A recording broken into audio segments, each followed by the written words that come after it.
Hello again, everyone, and welcome to the front line with Joe and Joe. Joe Pasillo, as always, joined by Joe Resinello. And once more, dear brothers and sisters, let us go into the breach on the Veritas Catholic Network, 1350 on your AM dial, serving the New York metropolitan area. Please be sure to download the Veritas Catholic Network mobile app so that you could have access to all of our station's content.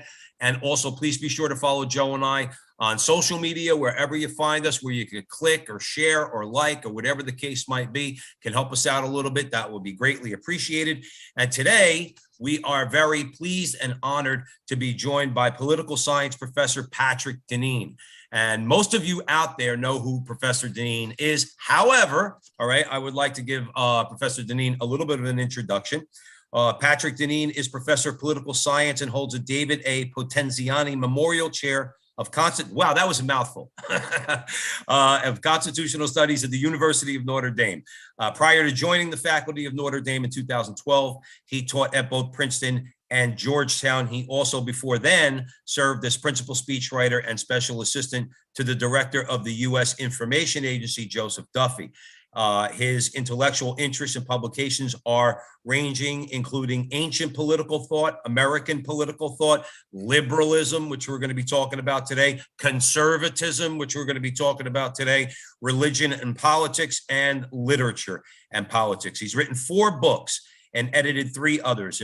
His books include The Odyssey of Political Theory, Democratic Faith, Conserving America, with a question mark, and most recently, Why Liberalism Failed, which appeared in January 2018, Yale University Press.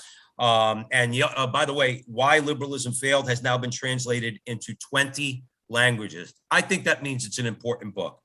In addition to academic work, he frequently writes for journals of opinion, including First Things, The American Conservative, and the Chronicle of Higher Education. Deneen lives in South Bend, Indiana, with his wife and 3 children, and our parishioners at St. Joseph Parish in South Bend. Professor Patrick Deneen, welcome to the front line with Joe and Joe. Thanks very much. It's good to be with you virtually as someone who grew up in the great state of Connecticut. So it's nice to hear some familiar accents as well. And the coffee is on, my friend. The coffee is on. That's for sure. Let's begin with a prayer. All good things start with a prayer, and this is a good thing. In the name of the Father, Son, Holy Spirit, amen. Remember, O most gracious Virgin Mary, never was it known that anyone who sought your help or sought your intercession was left unaided. Inspired by this confidence, we fly unto you, a virgin of virgins, our mother. To you we come, before you we stand, sinful and sorrowful. O Mother of the Word incarnate, despise not our petitions, but in your clemency hear and answer us, amen. St. Dominic. Pray for us. In the name of the Father, Son, Holy Spirit, amen. Amen. Dr. Deneen, we'll get right into it. You know, you hear a lot of words thrown around, particularly the terms liberalism, conservatism. Joe and I believe that most people don't exactly know what those words mean. You wrote that book, as Joe said, Why Liberalism Failed. Define for us liberalism. Yeah, so the word liberalism is, if you think about it for a second, it has the word liberty in it, or a version of the word liberty. It's from the ancient language, Latin. There's a Greek version of the word. It's a very ancient concept. So what is it, this word liberalism, which is, we would think of it as a modern concept. We would think of it as something that defines modern politics. How is it that a word that's so ancient, nevertheless, comes to define what we think of as something modern? And it really comes down to a change of the definition of the word liberty. So it's the same word. Liberty is the same word for the ancient Romans, for the, at the time that Jesus was alive, the word was used, but it meant something fundamentally different. In ancient time, in both classical philosophy and in the scripture, when the word freedom or the word liberty is used, what's meant is the kind of the learned capacity to govern yourself. That's what freedom means. It's a kind of form of self-government. It's when we learn to control the baser part of our nature, whether as an individual, whether as a political entity. A free people is not some people who do what they want. It's people who do the right thing. So a free people is a virtuous people, people who have learned and been steeped in virtue. What the change of definition occurs in the modern era, roughly 500 years ago, 400 years ago. It becomes both a theological concept and a political concept. And what it comes to mean is the freedom to do as you wish, the freedom to do what you want, and a politics flows from that. And it is the politics that in many ways comes to define how we think of freedom in the United States. It's the liberal order. And the contest that we have as a polity in a liberal order tends to be over what means best ensure that we can do what we want. Is it, if you're a conservative, so-called, you tend to think it's the market. The market is the space where we can do what we want. And if you're a liberal, so-called, or a progressive, it's kind of in the personal realm, especially the sexual realm, where you can do what you want. But these are really contests. It's contestation over the means of achieving modern freedom, rather than a kind of more fundamental debate over the nature of liberty itself. Your definition of freedom is very similar to John Paul II's. We're not free. We're free to do the good. Clearly. Yeah, of course. Yeah. No, I mean, let's face it. We are the one institution in the modern world that still retains this sort of classical Christian understanding of liberty is the Catholic Church. And that's what makes it in many ways so hard to be a Catholic in a liberal world, is because we don't quite fit into the preconceived notion of what freedom is, because it doesn't conform to the Catholic understanding of freedom. I think that's why we as Catholics, we need to break out of this right-left box. Now, there is a right, there is a left. Okay, we acknowledge that. We Joe and I consider ourselves just more naturally men of the right, but not in the American context, Professor Patrick Deneen, who's joining us in the Veritas Catholic Network. I think we need to start thinking differently about our political identification as Catholics, because there's a lot of conservatives that look at us like we have three heads also, as you mentioned, like if you want to look at the economic, or let's say the social compendium of the Catholic Church, going back to Leo the 13th. A lot of conservatives don't want to hear that. In the same way, a lot of, let's say, the leftists who are more sexually liberated, they don't want to hear church teaching on sexual morality. Talk about that a little bit. The need to think beyond just the labels of liberal and conservative. Yeah, no, I think you're absolutely right, which is that in a liberal polity, one is going, if one is a Catholic, if one has this more classical Christian notion of what liberty is, one is going to have a hard time finding where one fits in. And that the left and the right, while apparently constantly at odds with each other, in fact, is kind of together advancing the same basic project.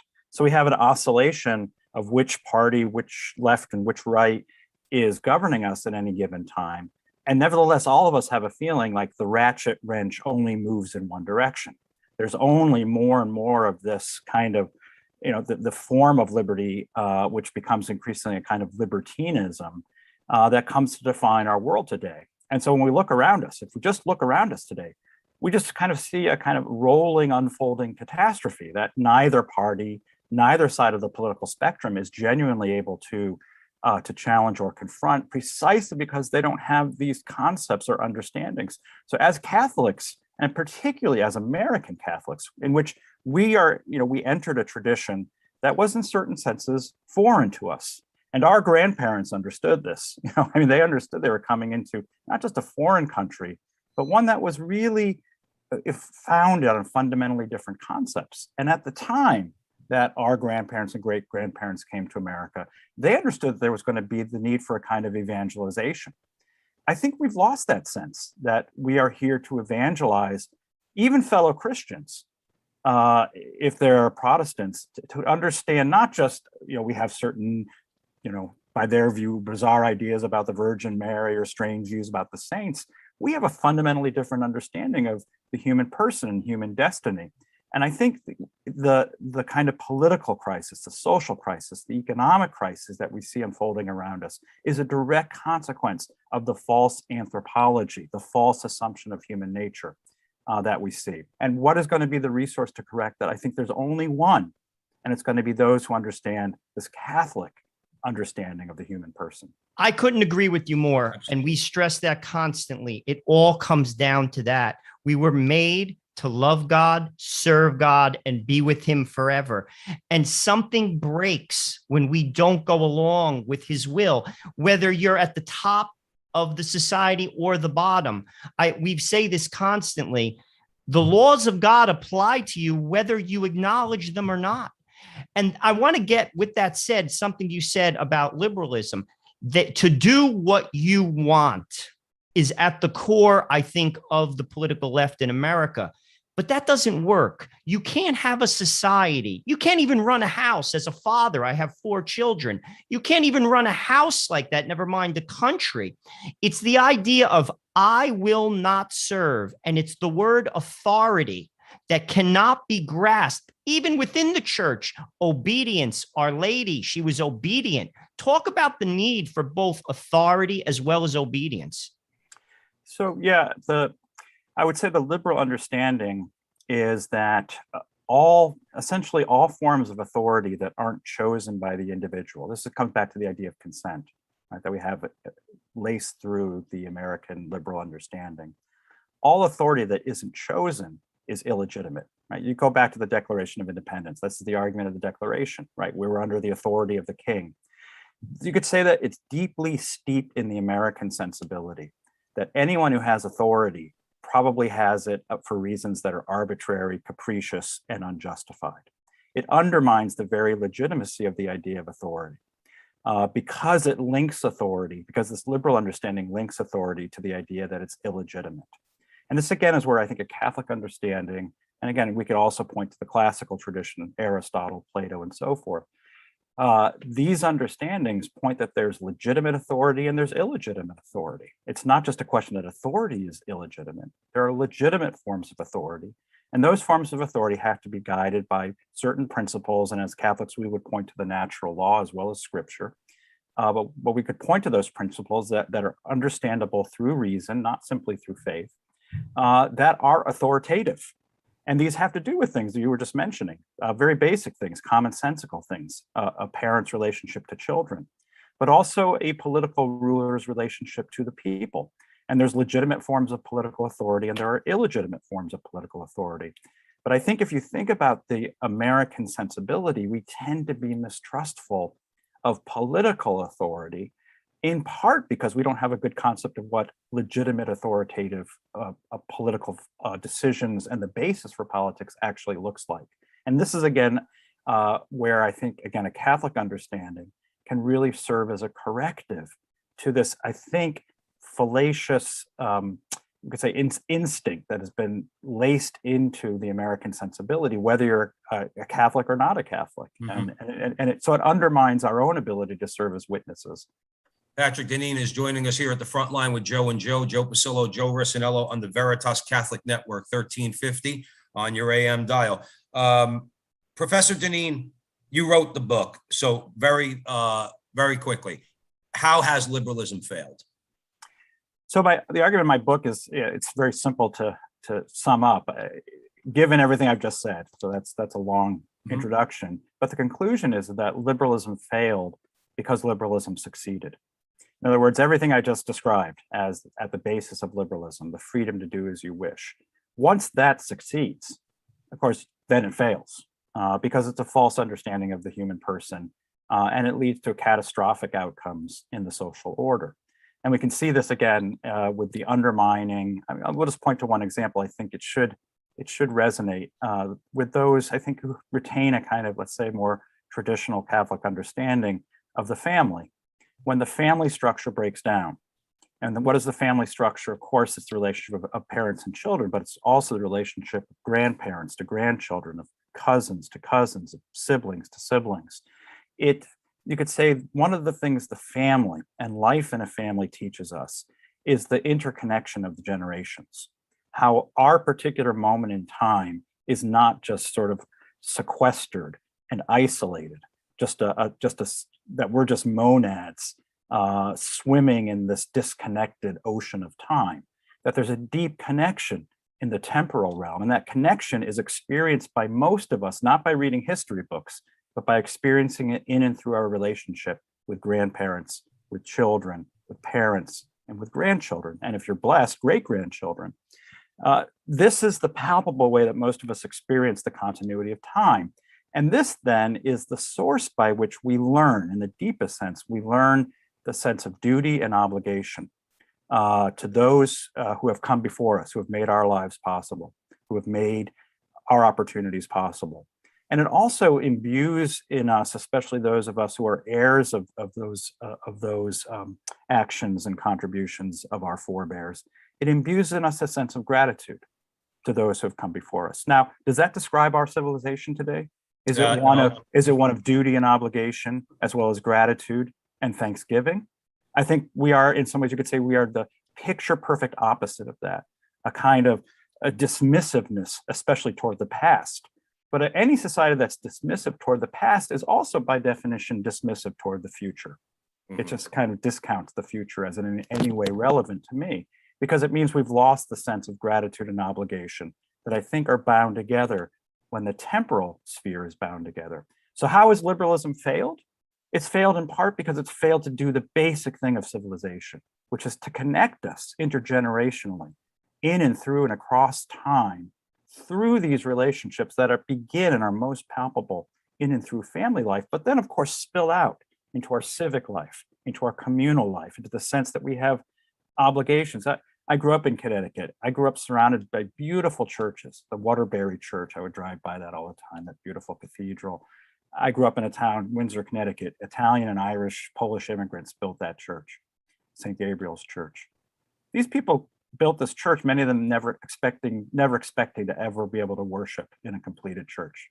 It would take multiple generations to finish these churches. Look at the churches of medieval Europe. It would take hundreds and hundreds of years to build those churches. So what was in it for them? Why would they take time out of what was their free time, out of lives that were often, brutally, subject to the demands of hard work? They took time out of that because they had this sense that I am contributing to something, to the life of my community, to my family, to my fellow neighbors, parishioners, by helping to build this building, this institution that will last well past my lifetime. And where does that sense of duty and obligation come from? It comes from something that's not liberal. It comes from the opposite. It comes from something in which we see ourselves as bound together through love and obligation. Patrick, you talked about the past, and I mean, you're an East Coast guy. I mean, I'm assuming you're Irish. The name sounds very Irish. I mean, we're around the same age. Joe and I grew up in New Jersey. We're Italian. I have Irish, Italian, Polish. My neighbors from Warsaw. I know the deal. The Democrats embraced our people, clearly. My grandfather was a factory worker in Newark, New Jersey. Joe's father was a Teamster. Where did the party go? I mean, it went off the rails. But the thing that I struggle with is when you talk to people, in their head, they still think it's the party of their Irish grandfather that worked on the PATH train in New York City. It clearly isn't. Talk a little bit about how the party went off the rails. And frankly, how do we communicate to these people who are still completely of that mindset that their grandfather is a Democrat, and so therefore so should I? Yeah. You probably had a similar experience growing up. We'd go to visit my grandmother, my Irish grandmother, and she had pictures of John F. Kennedy and the Pope up on the wall. That these two things went together. You were an Irish Catholic, you were an Irish Democrat Catholic, and of course, I grew up in that milieu, and I would have identified as Democrat until fairly recent times. I think you can say that our political identities and our religious identities are two of the most, you could say, defining identities that we have as human beings. It's kind of, it's at some level kind of tribal. It's what we grow up with. It's what we're steeped with. It's how we understand ourselves. So to change something like your religion or to change something like your political party, it's very, it's wrenching. It's existentially, it fundamentally redefines who I am. And it's been a long process for many of those former Irish Catholic or Catholic of any ethnicity Catholic Democrats to move initially away from the Democratic Party and even to begin to vote Republican. This was, of course, the beginnings of this was what was called the Reagan Democrats, the 1980 election, when, for the beginnings of significant numbers of largely Catholics who had been lifelong Democrats began voting for the Republican Party. But they've switched back and forth. And, when you talk about the swing vote tends to be the Catholic vote. I mean, this is really what it comes down to, is that there's roughly a 5% of the American population that will move between the two parties. And it tends to be Catholics who depending on what they're hearing from the various candidates, it will appeal more to that Catholic sensibility. So it does show that there's still a kind of, not being quite at home with either party. I do think that there was a very conscious decision, and frankly, it was very conscious and very planned decision by the Democratic Party in the late 1960s, really beginning in 68, 69, to move away from the Irish Catholic voting population, the traditional urban labor, ethnic, Irish, Polish, Italian, German Catholic, so forth, to move away from those voters. And it was for I would say two main reasons. The first of these was Vietnam. It was the Vietnam War, and these voters tended to support the U.S. efforts in Vietnam, and more than that, were strenuously anti-communist. And there's one thing you could say is a defining feature of Catholicism, as much as it might have problems with certain aspects of capitalism, of course, it has profound problems and disagreements with communism. This is, again, steeped into the Catholic understanding and sensibility. And as in the late 60s, as the Democratic Party began to move in a more sort of, we need to learn to get along with the Soviet Union, we can't just try to overturn communism, that Vietnam was a real watershed event. The parties began to move in kind of interesting opposite directions in that regard.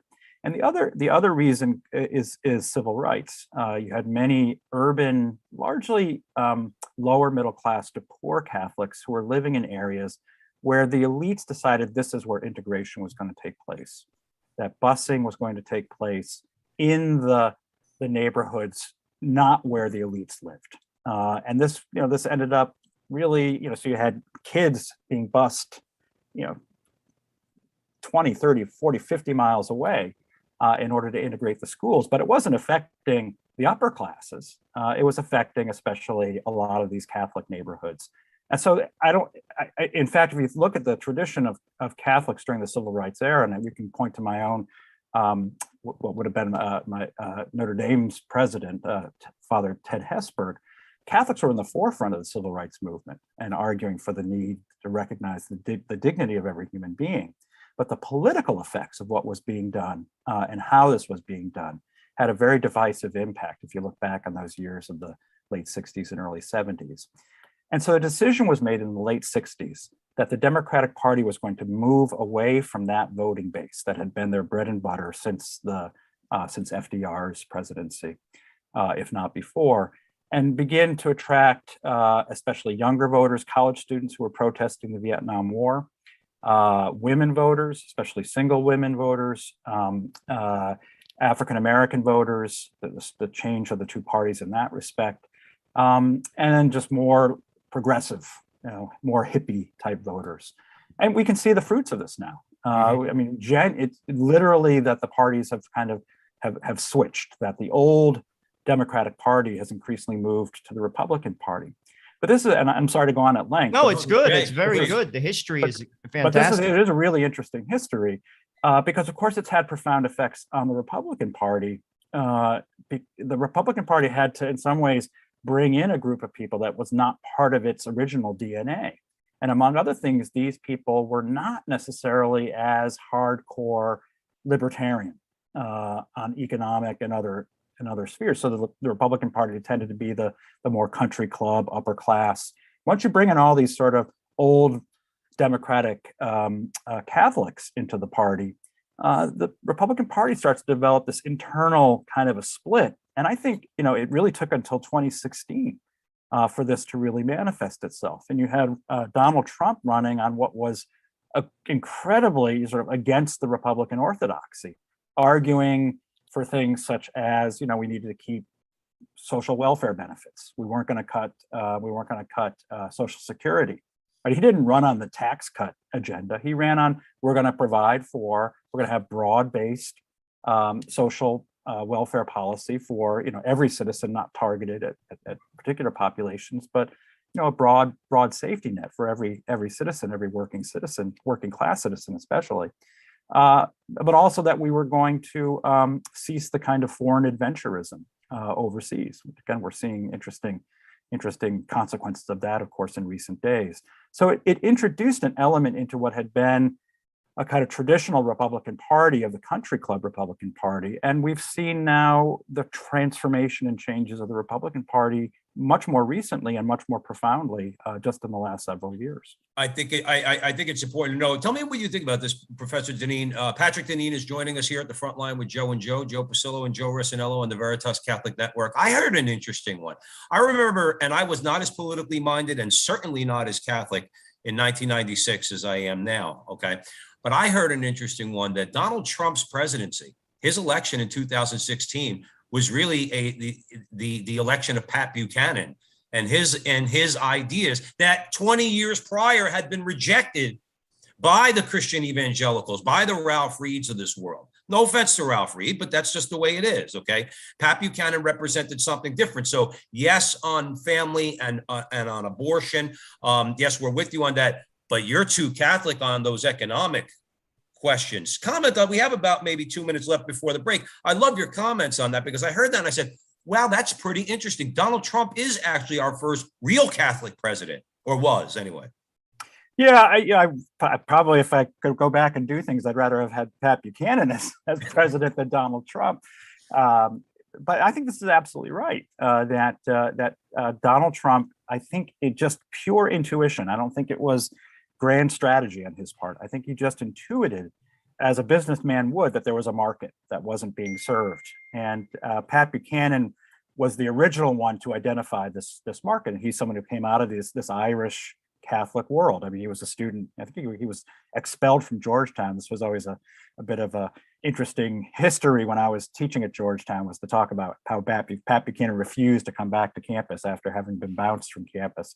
But he was a guy who came from this hardscrabble Irish Catholic background. And I think he was someone who understood that this is exactly what the Republican Party needed to become, in some ways, because of the change of the demographics of who was supporting the party, that he was the kind of insurgent candidate. And of course, he was early, and the kind of establishment Republicans were still able to beat that back. But by 2016, with a very different insurgent candidate, Donald Trump, who I think we have to remember really ran first and foremost against the Republican Party, or against what had been the Republican Party establishment. We tend to think of him, oh, he beat the Democratic Party, he beat Hillary Clinton. To get to that point, he had to beat the Republican Party establishment. He had to beat like 16 other candidates, all of whom would have been acceptable to the Republican establishment. And he had to beat them. And this, of course, then turned into the Never Trump people, many of whom who went on to support Joe Biden in the most recent election. So we have right now this really interesting kind of upheaval taking place in both the political parties, a kind of realignment that began back in these late 60s. And at the heart of that story are these Catholics who have had a difficult time finding a home in the American political order, but which now increasingly seems to be the case for those people who are, I think, seriously and sort of deeply informed by Catholic teaching, that it's likely to be the Republican Party in the future. And the real question to my mind is, how much can Catholics have an influence in not just becoming, again, the junior coalition partner, as they have been for a very long time in the United States, but rather beginning to lead through their understanding of, through a kind of deep, steeped understanding of Catholic social teaching, to begin to contribute to a change and potentially, I hope, a kind of betterment and transformation of the American political order. We have to take a break, Professor Deneen. Thank you for that. I think it's important to note, I remember like it was yesterday, and then we'll take a quick break. The National Review, I remember the headline like it was yesterday, where a picture of Pat Buchanan, and it said, I'm paraphrasing, "Is America ready for Pat Buchanan's brand of socialism?" And I remember then saying, that's not true. Right. Even then, and again, I remember saying, that's not true. Pat Buchanan's not a socialist. But even the National Review kind of back in the day went against Pat Buchanan. Let's take a break. This is a fascinating conversation. For all of you out there just joining us, you're listening to Joe and Joe at the Front Line with Patrick J. Deneen, professor of political science at Notre Dame University on the Veritas Catholic Network. Please be sure to download the Veritas Catholic Radio Network mobile app so that you can have access to all of our station's content. And please follow Joe and I on social media, primarily right now, Facebook and YouTube. Stick around. Stick around. We have another segment of this conversation. Like you said, you're going to love it.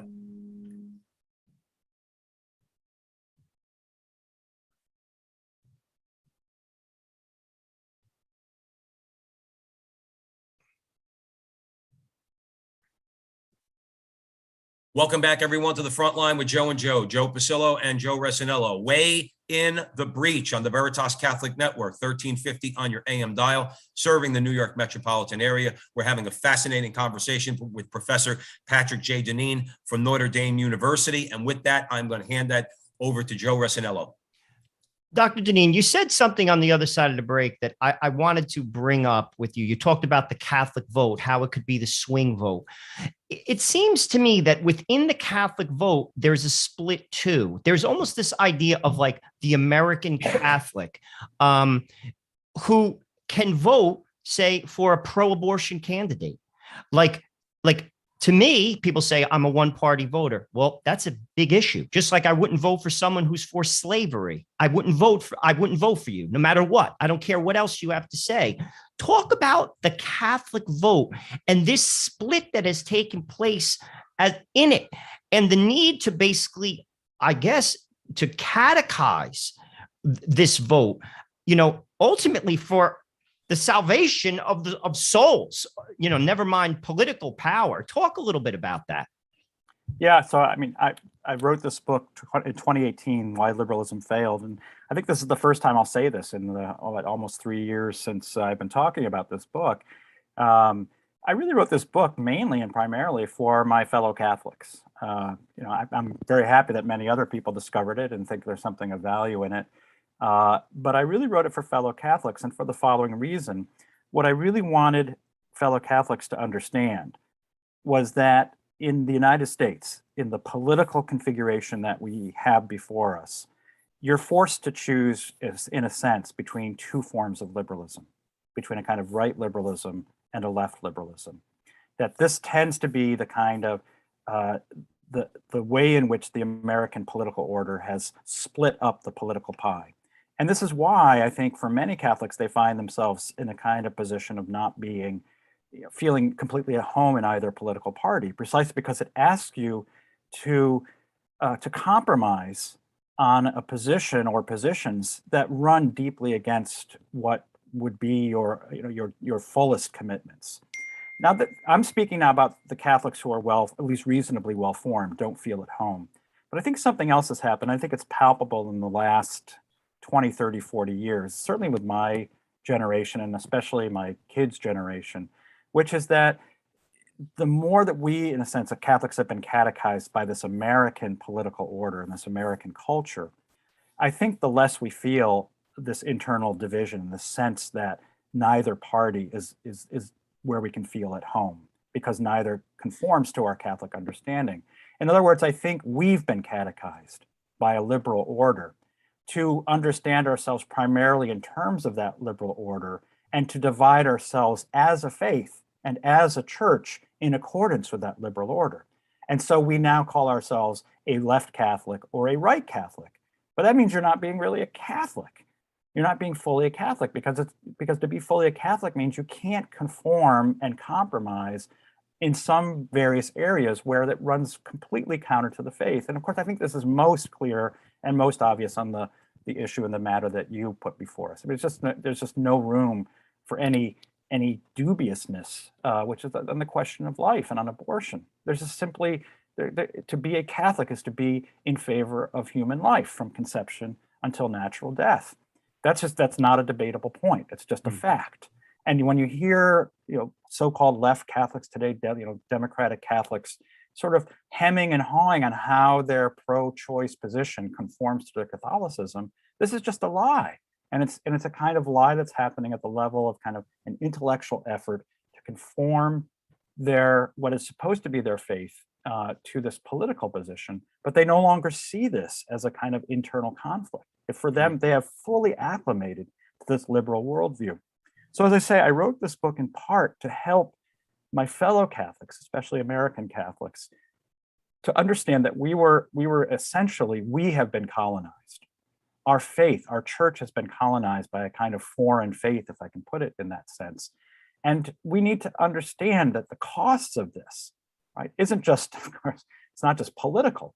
The costs of this are really ultimately to conform yourself to a kind of falsity, right? Mm-hmm. to a false understanding of the human person. And ultimately, I don't say this in the book, but ultimately to lose our path to salvation, right? To lose our path to the genuine gift that was given to us by Christ's incarnation.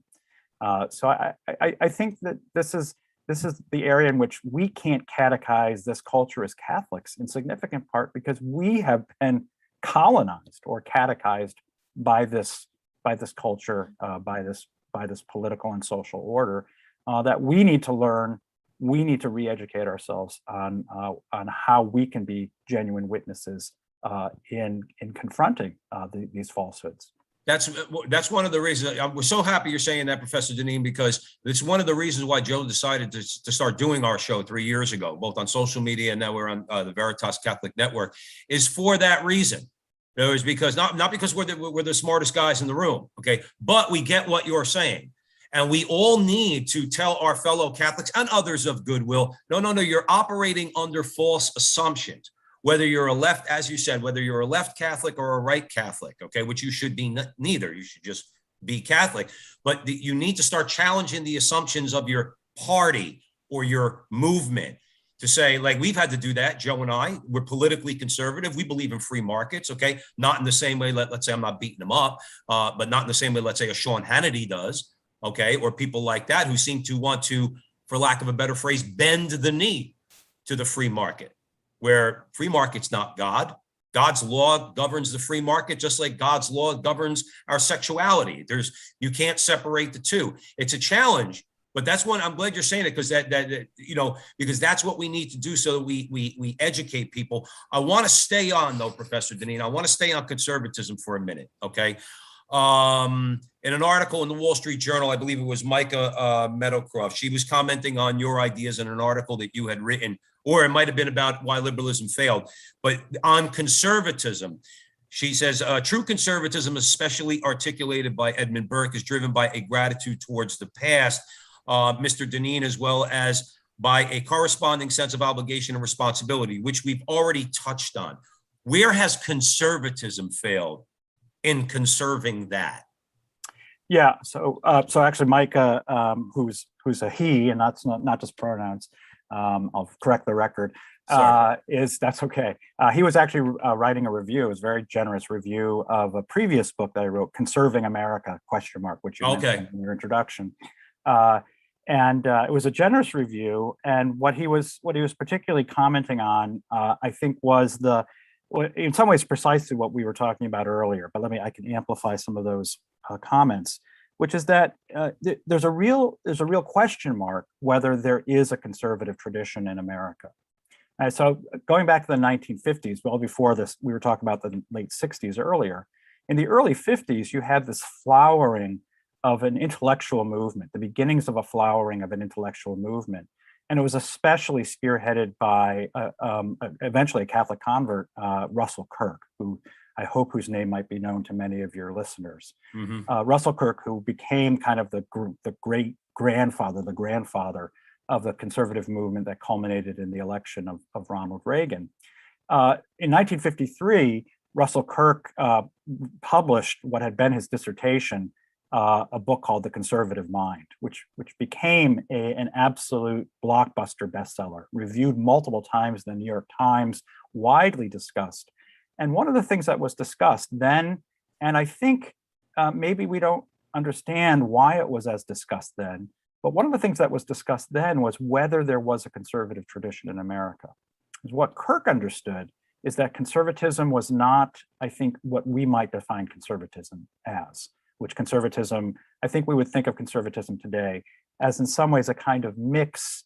We would think about it in kind of Ronald Reagan era terms, a kind of mix of free market ideology, a kind of vigorous, if not expansionist foreign policy, an imperial foreign policy, which was, of course, justified under the name of anti-communism, but became a kind of, we have to transform the world in the name of liberal democracy. And again, we're seeing the fruits of that in many ways in Afghanistan in these days. And then social conservatism, which was largely seen as that's the venue, or those are the people for whom appointments to the Supreme Court is going to be important. It essentially boils down to overturning Roe versus Wade. But what we should notice is that the other two aspects of what was called conservatism, the free market ideology and the kind of expansionist foreign policy actually did not conform all that well to a broader understanding of social conservatism. What is needed to have a kind of traditional society in which generations are linked to each other, as we were talking about earlier, in which memory and obligation is cultivated, in which a sense of self-sacrifice, duty, a willingness to defer to authority is cultivated? That's not a free market ideology. That's not the ideology of the free market. If anything, the free market is all about you get to do what you want to do. That's what it is. It's the freedom to be, to do, to define myself, right? The ultimate expression of the free market ideology is transgenderism. I get to define who I am. I get to define my own identity. It's just another consumer purchase for me. In fact, I want the government to pay for this particular consumer purchase ultimately. Right? So you could say the free market, we could say, I think as Catholics, going all the way back to Leo XIII, Leo XIII affirms the centrality and importance of private property. But that's different than the free market ideology, which says that the full flourishing of the free market is to do what you want. To be an owner of private property, to be a proprietor, is to be someone with duties and obligations and a sense of responsibility in place and in time, a kind of contributor and supporter of one's community. I loved where I grew up in Connecticut, in Windsor, Connecticut, at the time I grew up in, because most of the kids I went to school with, or an awful lot of kids I went to school with, were children of the store owners in the town I grew up in. So all those kids, you'd go to their stores and you'd be talking to their parents. You go to their parents' stores and you'd be meeting their parents. They would know you. These were the people who sponsored the Little League clubs in the town, and they would have a float in the parade, and they cared about the town. This is what kept the town a flourishing, vibrant center. And guess what? They're all out of business now because the Walmarts and the Targets and the big box stores all came in and drove them all out of business. And are they making sure downtown Windsor is a beautiful place? I mean, I hate going back there now because it's an empty shell. Those storefronts are empty, right? CBD stores, and I mean, it's been in some ways destroyed by a certain kind of ideology in which our understanding of what the role that the market and that private property plays in a flourishing community has to be informed by an ethos different than liberalism. I want to hand it over to Joe. So just to conclude, modern conservatism has actually, in its political form, has undermined our ability to conserve things we would want to conserve. And that's what I think Micah was pointing to in that review and what I was pointing out in that book, which is that what we call conservatism has been no less successful, and in fact has been arguably as destructive in undermining a conservative society, or a society that conserves. Well, I'm glad you're saying it, because it's like you said earlier, and I'm going to hand it over to Joe. We need to start challenging the right too, and for reasons that you just outlined. Because look, we're all around the same age in Newark, New Jersey, where we grew up. We remember those. You used the word vibrant. Why? Because it was the Garden of Eden? No, but it was a vibrant place. You had small businesses, like you said. Men went out and had good union jobs in Port Newark, where my father worked for Consolidated Freightways. They came back, supported local businesses, butchers, things like that. It's not a Norman Rockwell painting, but the reality of when we grew up is much better than the reality that these kids are growing up with now. Let me hand it over to Joe, because we could go on for hours, but we can't, unfortunately. So Joe, go ahead. I'm sorry.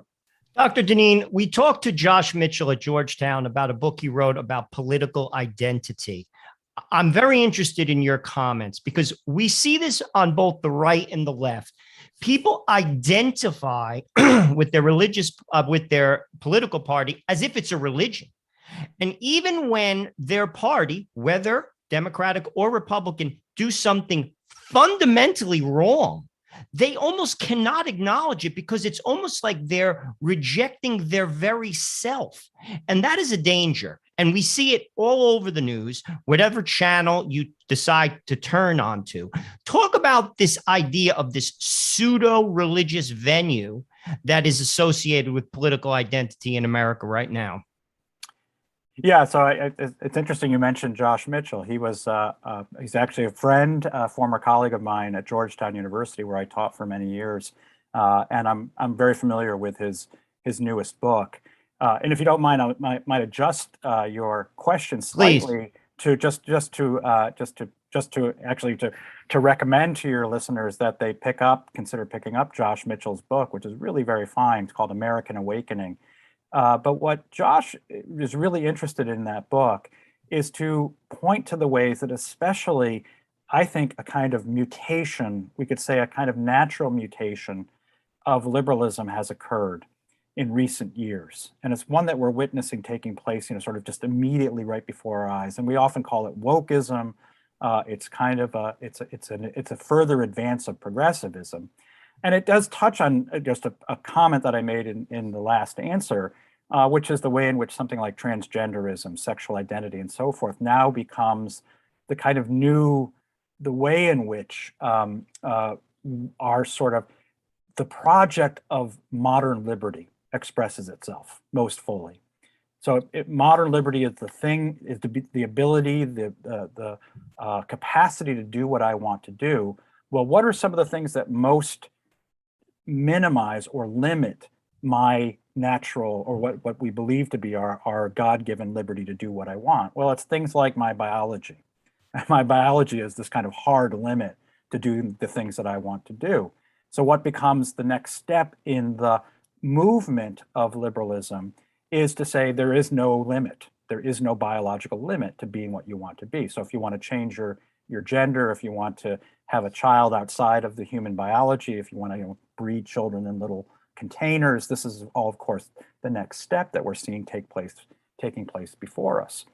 This mutation or transmutation or development within liberalism is now, because it's now moving into realms where you could say they're at the outer limit of where the sort of the actual ability of human beings to transform the given world really confronts these hard limits. Our biology, our sexuality, is now taking the form of a kind of religious fervor, right? That anyone who denies that I have the freedom to transform my own sexuality now becomes someone that isn't just someone who disagrees with me, but has to be denounced as a full-fledged heretic against what is now a religious fervor and belief that my ability to do what I want to do has to be understood to be limitless. You're not allowed to say or to suggest that I'm free to do as I wish. And this is the way in which liberalism becomes, we could say, transforms itself into, in some ways, the opposite of Catholicism. It is a religious set of beliefs that is in almost every particular the opposite of Catholicism. If we were to list what is Catholicism, what are the core beliefs of Catholicism, one of those is that God created man and woman, right? So it's not just that we were created with certain sexualities, it's that we were created by God. And liberalism, in its core understanding, ultimately moves to the point where it says we create ourselves. We are self-creators. And if we're not fully self-creators, we're in some senses sinning against liberalism. If you deny that I'm a self-creator, you're sinning against liberalism. What Josh's book really, I think, nicely captures and points to is the way in which we are really confronting not just a political movement, but a successor religion. And why the confrontation today is taking the form that it is. It's not just a political disagreement between parties. It is a profound theological confrontation. You could say a kind of theological war in which those who still retain, whether they're Catholic or not, for those who retain those older beliefs that comes from an ancient civilization, was developed and transported into modernity through Catholicism, and the successor ideology and even religion of liberalism are now confronting each other on a kind of modern battlefield. And that battlefield is things like Twitter and political parties and elections, but it is no less the battlefield in which Satan met St. Michael. It is very much that kind of battle that we're in the midst of today. And what bothers me more than anything is I wish they would at least acknowledge. I wish they would acknowledge the battle and just keep the playing for the battlefield even, because I don't have a problem acknowledging that there's a battle, Professor Deneen. What I have a problem with is when those like Twitter and Facebook and the rest of them want to shut us all down, for simply wanting to engage in this battle. If we feel as Catholics we're being attacked, well, then I feel the need to defend and then go on the offensive. They won't let me do it. Go ahead. I cut you off. I'm sorry. No. I just wanted to say that, of course, those who run those companies they're not neutral. they're not providing a neutral battlefield. They're members of the, you could say, the other army. So of course they're going to seek to attempt to define the terms in which the contest is being waged. So I think their response is, we're under no obligation to give our adversaries any advantage. And this is why I think for those of a Catholic worldview who call themselves perhaps more conservative today, really need to be thinking about how are we going to engage what is now the powers of the world, who really control, the flow of information, right? The kind of, you could say, the sources of power today, which are less, the swords and the bows and arrows of yesteryear, but which today are the platforms where this kind of information is shared. And I think we're playing catch up. But I think there's a genuine growing understanding that this is one of the areas where simply just to say, oh, the market will work this out. This is just not the case. This is a case in which there might need to be the use and exercise of political power to rein in the tyrannical impulses of these kinds of free market or private entities that nevertheless are tilting what is and otherwise should be a kind of public debate. I mean, the premise of your book, Why Liberalism Failed, is because it succeeded. We talked about that on the other side of the break. Clearly, this idea of wokeism is grounded in error. It's clearly, and that's just not my opinion. Do you think it has a sustainable future? I mean, you look at the political landscape right now, all the elites have embraced it. I mean, it's actually frightening as a man who's raising young children. It's frightening. The public schools have embraced it. Does it have a sustainable future? Ultimately, yes, it will fail. But how long will it succeed? That's the $10,000 question. And I wish I had a crystal ball to tell you. I think it's fundamentally unsustainable because it's, as we've been saying, it's premised on a false understanding of the human person and therefore must fail. You can't build a human society on a falsehood. And this goes back, we could say this goes back to John Paul II and Benedict XVI, who understood, and particularly John Paul II, who understood in his time and growing up where he grew up, that Nazism and communism are false ideologies. And that, at the time he grew up in Poland, it seemed to anyone growing up in Poland that the Soviet Union and communism would be the everlasting regime, that it was all powerful, that it controlled every aspect of life. The things that we're describing is true in our society today. It seems like there's an all-powerful entity that controls all. It controls the universities, it controls the media, it controls the schools, it controls journalism, it controls entertainment. Anywhere you look, it's dominated by this kind of progressive wokeism. The elites control this. And yet, I think in the same way that John Paul II understood that there's a kind of deep fragility of any system that's premised on a false understanding of the human person, that I just can't help but sense that there's a kind of brittleness and fragility in what otherwise seems to be an all-powerful set of actors and institutions today. And I point to the fragility as in some ways comparable to that of communism at the time when it was beginning to crumble. The more brittle and fragile it becomes, the more false its ideology is, the more it will have to impose its view through the raw exercise of power, through the raw imposition of the heavy hand of the political or social order.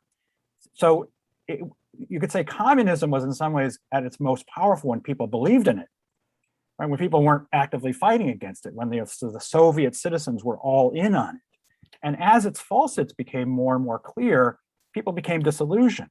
And the more they become disillusioned, the more then they have to sort of force the ideology upon people. And that's where it seems we're moving today, that the sort of progressive powers in the United States that seem otherwise to be so ineffably powerful are really just exposing how much they have to force their ideology today on people who increasingly simply just don't believe it. It just seems to be fundamentally false. So Didn't Solzhenitsyn say something similar to that? I mean, not to cut you off, but he said, they lie, we know they're lying, they know we know they're lying, but they keep on lying. It almost seems like that's the case. Yeah. And of course, Solzhenitsyn then said, don't accept the lie. Tell the truth. Live not by lies is his famous phrase. He says, as long as the famous image from Václav, I believe it was Václav Havel, the greengrocer who puts the sign up on his greengrocer store every day, workers of the world unite. He knows Marxism is a falsehood, but he did it because he just wanted to get along and didn't want to be a troublemaker. The day that he doesn't put up the sign is the day that he begins to tell the truth. And then he either gets crushed or other people begin to say, you know what, I'm not going to lie any longer either. So it does take a degree of courage for that first person or those first people to say, I'm not going to live by this lie anymore. I'm going to say no. But once one person does it, it can inspire others. And then before long, it really becomes a wave that can't finally be suppressed by the regime. I think that's why it's important that all of us open our mouths and try to encourage other people. I would say this, that greengrocer, or you mentioned Solzhenitsyn, they had sacrificed a lot more in speaking out against that regime than what we, in our opinion, at the front line with Joe and Joe, Professor Deneen, we think people just need to start sacrificing a little bit. Let's say, for argument's sake, who's one of the biggest culprits in this culture war? Hollywood. But then ask the average conservative to cancel their Netflix subscription or their HBO subscription. All right. Or to make the small sacrifices, maybe to take money away from Amazon, take money away from the big box stores, as you mentioned earlier. We're asking people to make little sacrifices that can have a wide ranging effect. And in America, it doesn't seem like we're even able to, to convince people to do that. Rather than, and imagine if it came down to where they have to have real courage. Let's say the greengrocer or a guy like Solzhenitsyn. I mean, what are your thoughts on that? We have about a minute left. Yeah.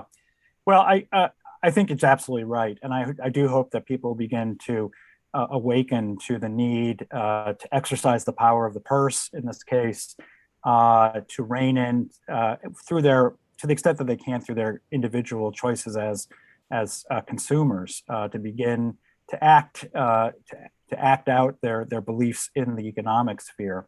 But I think I do want to add that I think to speak out may entail consequences that are actually pretty significant. I work in a world in which if you speak out on some of these issues that I've been speaking out on, I hope my tenure is worth the paper it's written on.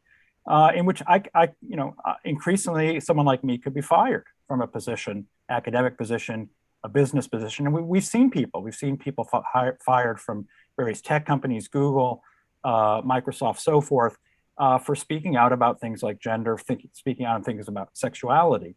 And we're seeing increasingly arguments made by the other side that your credit worthiness, whether or not you can get a loan, or whether a church can be a tax-exempt institution, will depend on their willingness to conform to the demands of the regime. So I think there is going to be ample opportunity, if not already, for the kind of courage that we saw among the dissidents under the reign of communism. But I have enough faith in the human spirit and in our capacity to act according to the truth, even if those consequences are severe, that especially as Catholics, as those who were raised in the blood of the church, understand that nothing shall stand in the way of speaking out on behalf of the truth. That's a great place, Professor Deneen, to end the conversation. We want to thank you so much for joining us here at the front line with Joe and Joe. These are the conversations that we need to have on a broader scale, and we really want to thank you for joining us here. My pleasure. Thanks for having me. And we want to thank you all for joining us at the front line with Joe and Joe on the Veritas Catholic Network, 1350 on your AM dial, serving the New York metropolitan area. Remember, Joe and I are spreading the truth of the Catholic faith to Connecticut, Westchester, and Northern Long Island. Remember, also download the Veritas Catholic Network mobile app so that you could have access to all of our station's content and follow Joe and I wherever you find us. Frontline TV, Frontline with Joe and Joe. Like, subscribe, share, do all that fun stuff. Thank you once again to Professor Patrick J. Deneen for joining us. And remember, until the next time, that our conversation is your conversation.